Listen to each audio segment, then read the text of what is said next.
Okay, isa na naman panibagong gabi kung saan hindi tinaman si Dexter para gumawa ng another video, which is about sa New Galaxy SIG-17 Gel Blaster Pistol. So, ito po yung box niya.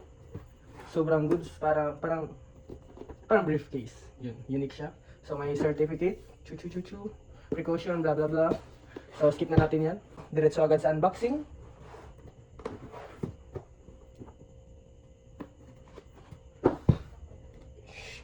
Damn. So, bukas nito, meron agad kayong free white gloves. Yan. Tapos, isang manual. Warning pala. At itong manual. Talaga Chinese. So, pwede nyo i-search Google Lens. Tapos, translate. So, madali lang to. Manual ito kung paano i-disassemble.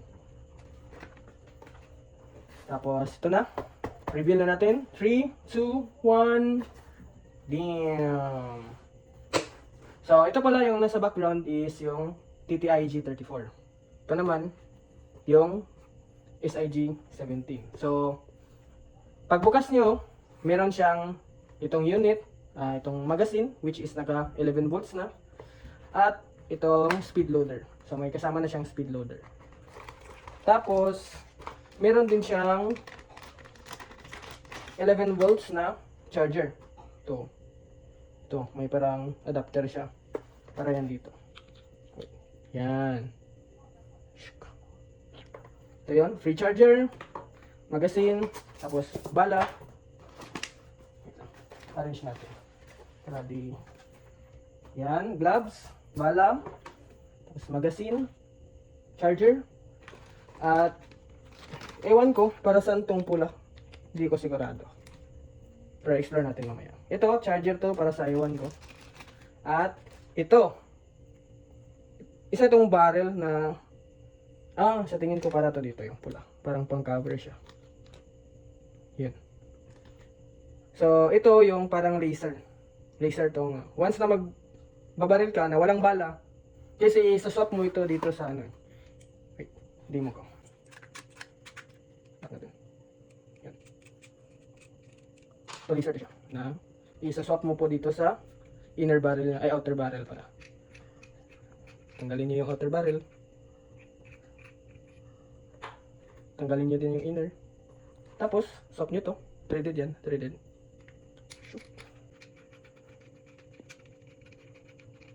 Yan, matik na yan naka-on. So, pagkatapos ng swap, ganun lang. Parang pang-practice lang siya pagka wala kang paraliw sa bahay, tapos gusto mo lang magbaril-baril ng pistol kasi sobrang ganda niya. Parang ganito lang. Wait. Yun, kita niyo yung laser. Ito, try ganito. Mas klaro kasi siya sa white, pero dito na lang. White. Isang kasak kasi walang battery. Yun, kanya. Lagyan ko ng mags para tuloy-tuloy yung. Yan, yun. Yan yung laser niya. Pag wala siyang bala, lagi siyang nakalock. So, need nyo itong i-press down. Yan, lagi siyang maglalak kasi walang bala. So, kahit itira mo to sa kamay mo, walang bala na lalabas kasi na-swap siya ng laser yan. Yan itsura niya. So, yun ang purpose nitong laser. So, tanggalin natin. Tanggal na. Balik natin yung inner barrel. Tsaka, itong outer barrel niya, sobrang ganda.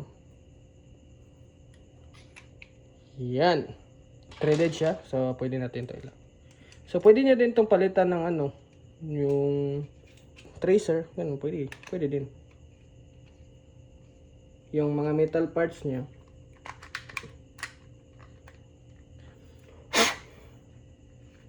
Ito. Metal to. Yung inner barrel din. Parang siyang brass. Ito. Metal din to. Yung thread cover niya.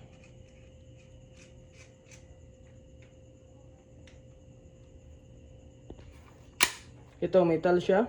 Meron din siyang ito metal to. Itong upper sleeve, itong gumagalaw-galaw metal yan. Ito metal din. Tapos ito may lalagyan siya ng RMR, yung parang red dot na scope for pistol or SMG. Yan, pwede mo ilagay dito. May attachment na siya. Metal din to. Ano pa ba? Ito din mags, metal din siya. Yan, metal yan. Solid yan. Oh. May honeycomb din siya na pattern. Tapos, makikita niyo din naman yung metal parts nito. Itong gear nito. Saan ito makikita? Yun, metal yung gear. Ito metal din. So far, all good siya. So tester natin to. Kuha muna ako ng bala, tapos i-demo ko siya.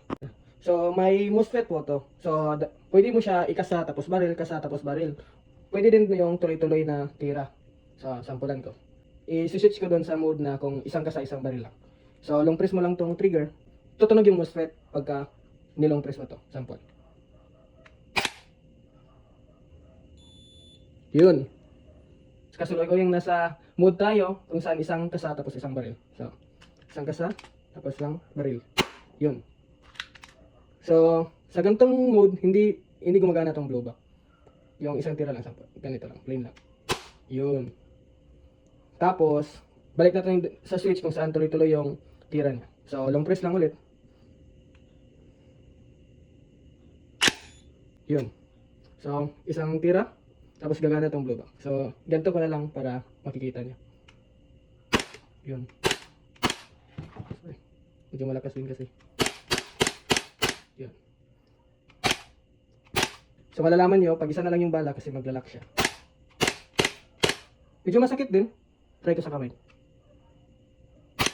Yun. Medyo masakit nga. So, medyo safe din siya kasi mamumula lang siya. Yung parang kagat lang ng lamok. Yun. Tapos, punta tayo dun sa ano, maglalak siya. Yun. Pag ganito, meaning, ibig sabihin nun, ibig sabihin nun, isa na lang yung bala. Makikita nyo. Yan. Yan, isa na lang yung bala. So, balik ko siya sa switch. Tapos maglalak siya ulit kasi wala siyang bala. Ito. Yun. So, ibig sabihin nun, wala na siyang bala. So, pag ibabaril mo siya nang walang bala, lagi siyang maglalak. So, para di siya maglalak, pigilan ko to. Yun. So far, maganda siya. Meron din ito, kung pare sa ano, TTI TR1 nyo. Yan. So far, mas gusto ko to. Yun ang alam medyo mahal. Kasi, mas maliit siya. Tingnan nyo. Compare natin size. Yan, maliit siya. Kasi pasok na pasok sa kamay ko. Tapos medyo magaan siya. Yan. May parang grasa siya. Yan.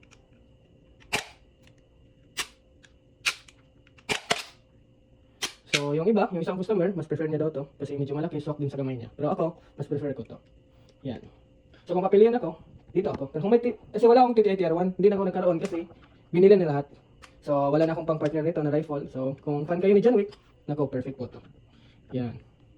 So, pili na kayo. Kaso sold out na to. Meron na din, wala na ako nito. Sold out na to. Tapos, meron na may-ari nito. So, papatala ko to tomorrow. Tapos ito, wala pa naman. So, first time ko to gamitin. Pang ano lang, purpose is video. So, yun ko is considered as brand new pa. Pero, same pa din price yung benta ko. Pero magbibigay ako ng discount syempre. So, comment na. Thank you.